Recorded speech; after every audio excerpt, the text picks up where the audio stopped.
السلام عليكم ورحمة الله تعالى وبركاته. أعزائي عزيزاتي الفاضلات، تصبحوا وتربحوا إن شاء الله نهار جديد ووصفة جديدة، وهذه المرة ماشي صحية، ونزولا عند طلب صديقة عزيزة على قلبي ما نقدرش نخسر لها خاطرها ولو سمت نطبق مع الأرض. غادي نحضر رغيفات مكناسيين على حقهم وطريقهم بطريقة سهلة ومبسطة للمبتدئات. قبل من أي حاجة نصلي على خير الأنام عليه أفضل الصلاة والسلام. لهذا الغرض غادي نحتاج نص كيلو ديال الدقيق المنخول، 2 مرات، معلقة ديال النفع، 2 معلقات ديال الزنجلان مدعوقين مزيان بحال اللي تتشوفوا معايا، معلقة ديال الخميرة بالحلوى أو ساشية، و2 معالق ديال الزبدة. ما تنستعملش الزيت، تنستعمل فقط الزبدة، ولكن زبدة حيوانية عفوا، نوع ممتاز باش نخليو المذاق ديالهم يجي رائع لأبعد الحدود. وهنا عندي كاس ديال ماء الزهر فيه شوية ديال الزعفران الحر وشوية من الضامة، حيت عندي الزعفران الحر قليل ماشي مشكل، مزجت بيناتهم كل شيء تيوفي بالغرض. وعندي 1 معلقة كبيرة حتى ل2 معالق ديال الخل، تماما بحال القياس ديال الشباكية. غادي نمزج العناصر وغادي نضيف داك الكاس ديال ماء الزهر. الا احتاجيتيو شويه ديال الماء غادي تكملوا بالماء، وفالكم الغرض بالزهر كان احسن. غادي نبسس المقادير ديالي مزيان بحال اللي تتشوفوا، وغادي نضيف الماء الزهر شويه بشويه. الجهد اللي يتخلط ليا الخليط ما يكونش قاصح بزاف وما يكونش مطلوق.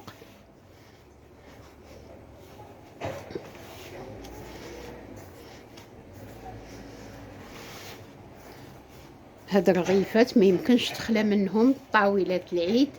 الله يدخلوا علينا وعليكم بالصحة والعافية وطول العمر، وكل ما تمنيتيو إن شاء الله لكم ولوليداتكم.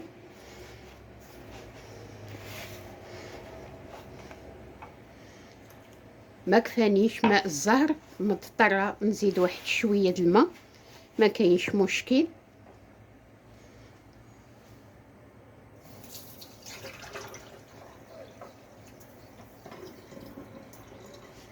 غادي نعركهم مزيان مزيان، وغادي نخليهم يرتاحوا 4 ساعات المكانه. غادي نبوقهم صغيورين قد المشماشه، حجم المشماشه. ريتما نحضر العقده ديال اللوز اللي تتكون معايا من نص كيلو ديال اللوز، 1 2 ل 3 المعالق ديال سنيده، ما تنكترش السكر لان غادي يتعسلوا. شويه د القرفه، روح ماء الزهر، من طبيعه الحال المسكه حره اللي ضروريه في كل حشوه، وبالخصوص ديال اللوز ضروري المسكه حره. تنطحنوها مع اللوز.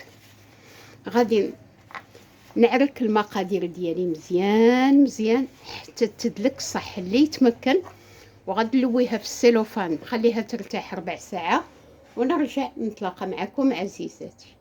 وهذه العقده ديال اللوز، طحنت نص كيلو ديال اللوز، زدت معاه 3 ديال المعالق ديال القرفه، معلقه صغيره ديال الزبده، صفر ديال البيضه باش يجي معلك مزيان، 2 قطرات ديال روح ديال الزهر باش ما يخففش معكم اللوز، شويه د القرفه، وضروري ومؤكد المسكه حره.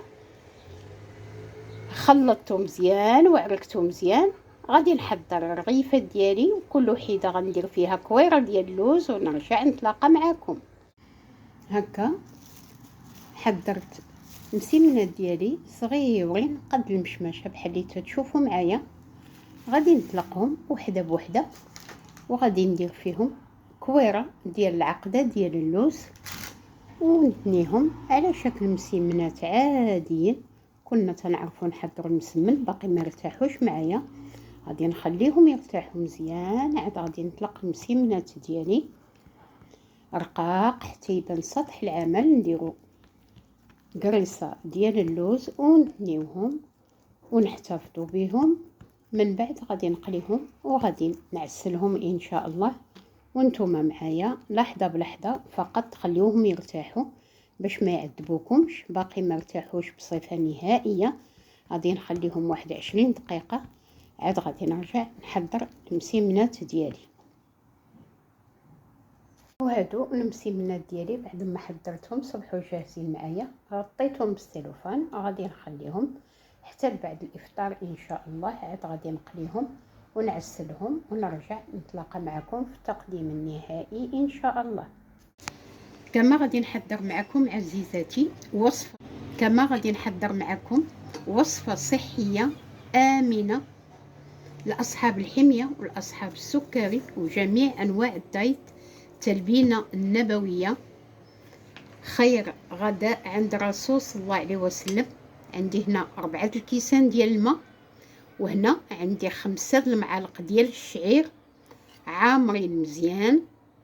شعير عادي مطحون مزيان محمص واحد 10 دقائق، واخا يكون عادي ما كاينش مشكل. عندي قبصه ملح، وعندي واحد المعلقه ديال زيت الزيتون. غادي نمزج هاد العناصر بالطراب اليدوي مزيان وغادي نحطها فوق البوطه عافيه مهيله مع التحريك المستمر بلا ما نوقفوا نهائيا من التحريك. من بعد ما تصبح جاهزه معايا ويطيب ليا الشعير مزيان، تاخذ معايا 10 دقائق لا اقل ولا اكثر. وصفه صحيه تزيل الكآبه، تجم الفؤاد، صالحه لجميع انواع الدايت والسكري. غادي نحولها فوق البوطه وغادي نستمر في التحريك وانا معكم مرحله بمرحله. هكا كنستمر في التحريك حتى تتعقد معايا. ملي تعقد غادي نضيف نص لتر ديال الحليب ونخليها تغلي واحد 5 دقائق. بعد ما نضيف الحليب والتلبينه غادي تصبح جاهزه معايا. نتلاقاو في التقديم النهائي ان شاء الله. عليك غادي نقدم معكم هاد السلطه اللي تقريبا شرفت على الانتهاء ديالها، فقط ما بغيتكمش تضيعوا هاد اللقطه. عندي كميه ديال الخس، لافوكا مقطع اطراف صغار، كيويه، بوعويده، تفاحه، شويه ديال الزبيب او طريفات ديال التفاح. والمقرمشات عندي القرقاع مقلي واحد شويه مصهد، وكاوكاو مقلي كذلك. لا فينيغريت ديما عندي حاضره مسبقا بحال اللي تشوفوا معايا دائما عندي واجده. زيت العود، مليحه، بزيره، تويمه محكوكه، والخل ومليحه من طبيعه الحال. غادي نخلط العناصر مزيان ونتلاقاو في التقديم النهائي ان شاء الله. سلطه غنيه رائعه صحيه بامتياز، نتمنى تجربوها.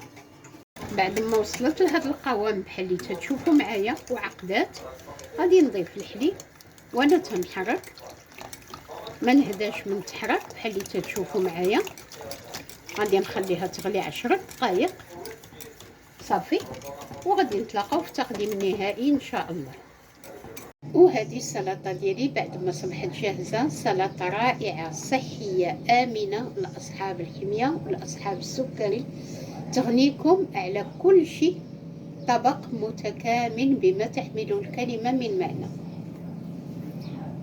وهذه التلبينه ديالي بعد ما صبحت جاهزه معايا زوقتها بالتمر والمكسرات وخطيطات ديال العسل. وما نساوش حنا تناكلوها وحنا تنصليو على خير الانام عليه افضل الصلاه والسلام. هذه هي التلبينه صحيه امنه لجميع انواع الحميه.